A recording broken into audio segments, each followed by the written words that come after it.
ಅವರ ಆಸೆ ನಿಮಗೆ ಶಕ್ತಿ ಕೊಡುವಂಥದ್ದು. ಈ ರೈತರ ಬದುಕಿಗೋಸ್ಕರ ನೀವು ಯಾವ ರೀತಿ ಅವರನ್ನು ಬೆಳೆಸ್ತಾ ಇದ್ದೀರಿ, ನಾವು ಕೂಡ ಅವರಿಗೆ ಶಕ್ತಿ ಕೊಡುವಂತ ಕೆಲಸವನ್ನ ಇವತ್ತು ನಮ್ಮ ಸರ್ಕಾರ ಮಾಡ್ತದೆ ಅನ್ನೋ ಮಾತನ್ನ ಈ ಸಂದರ್ಭದಲ್ಲಿ ಹೇಳಲಿಕ್ಕೆ ನಾನು ಬಯಸ್ತಾ ಇದ್ದೇನೆ. ಬಂಧುಗಳೇ, ಇವತ್ತು ಮಲ್ಲಿಕಾರ್ಜುನ್ ಖರ್ಗೆ ಸಾಹೇಬರು ಇಲ್ಲಿ ಬಂದಿದ್ದಾರೆ. ಇಡೀ ದೇಶಕ್ಕೆ ಒಂದು ದೊಡ್ಡ ಆಸ್ತಿ.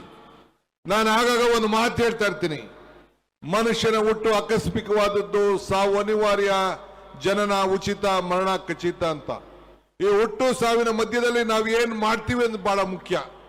ಹಂಗೆ ಇವತ್ತು ನಿಮ್ಮ ಭಾಗಕ್ಕೆ ಅವರು ಕೊಟ್ಟಂತಹ ಕೊಡುಗೆ 371J ಏನು ಕೊಟ್ಟಿದ್ದಾರೆ, ಮುಂದಿನ ನಿಮ್ಮ ಪೀಳಿಗೆಗೆ ನಾನು ಇರುವುದಿಲ್ಲ, ಅವರು ಇರುವುದಿಲ್ಲ, ಯಾರು ಇರುವುದಿಲ್ಲ.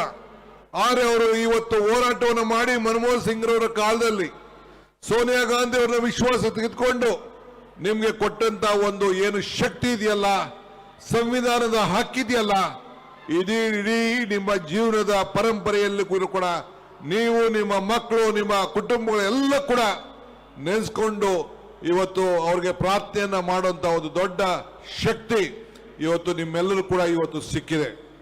ಈಗ ನೀವೆಲ್ಲ ಗುಲ್ಬರ್ಗ ಹಾಸ್ಪಿಟಲ್ ನೋಡಿದ್ದೀರಿ, ಏರ್ಪೋರ್ಟ್ ನೋಡಿದ್ದೀರಿ, ಅನೇಕ ಹಾಸ್ಪಿಟಲ್ಗಳು ಇವತ್ತು ಹೃದಯ ಹಾಸ್ಪಿಟಲ್ ನೋಡಿದ್ದೀರಿ, ಕೇಂದ್ರದ ಶಿಕ್ಷಣ ಸಂಸ್ಥೆಗಳು ನೋಡಿದ್ದೀರಿ. ಇವೆಲ್ಲ ಕೂಡ ಖರ್ಗೆ ಸಾಹೇಬರು ಅವ್ರಿಗೆ ಸಿಕ್ಕದಂತ ಅಧಿಕಾರದ ಅವಧಿಯಲ್ಲಿ ನಿಮ್ಮ ಋಣವನ್ನ ತೀರಿಸುವಂತ ಕೆಲಸವನ್ನು ಮಾಡಿ ಸುಮಾರು 50 ವರ್ಷಗಳ ಕಾಲ ನಿಮ್ಮ ಸೇವೆಯನ್ನ ಪ್ರಾಮಾಣಿಕವಾಗಿ ಮಾಡಿ ಇಡೀ ರಾಜ್ಯಕ್ಕೆ ಒಂದು ದೊಡ್ಡ ಶಕ್ತಿಯನ್ನು ತುಂಬುವಂತ ಕೆಲಸವನ್ನು ಇವತ್ತು ಮಾಡಿದ್ದಾರೆ.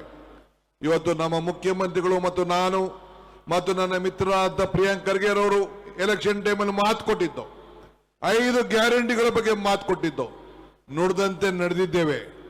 ಭೂಮಿ ಯೋಜನೆಯಲ್ಲಿ ಇವತ್ತು ಎಲ್ಲರಿಗೂ ಕೂಡ ಪಾಡಿ ಆ ದಾಖಲೆಗಳು ಪೋಡಿ ಮಾಡುವಂತ ಕೆಲಸ, ಖಾತೆ ಮಾಡುವಂತ ಕೆಲಸ ಎಲ್ಲ ಕೂಡ ಇವತ್ತು ಗ್ರಾಮೀಣ ಪ್ರದೇಶದಲ್ಲಿ ಎಲ್ಲ ಕೂಡ ಗೊಲ್ರಟ್ಟಿಗಳಲ್ಲಿ ಬೇರೆ ಬೇರೆ ಕೂಡ ಎಲ್ಲ ಕೂಡ ದಾಖಲೆಯನ್ನು ಕೊಟ್ಟು 1,11,00,000 ಜನರಿಗೆ ಉಚಿತವಾದಂತಹ ದಾಖಲೆಯನ್ನು ಕೊಡುವಂತ ಕೆಲಸ ಇವತ್ತು ಕಾಂಗ್ರೆಸ್ ಸರ್ಕಾರ ಇವತ್ತು ಮಾಡ್ಕೊಂಡು ಬಂದಿದೆ.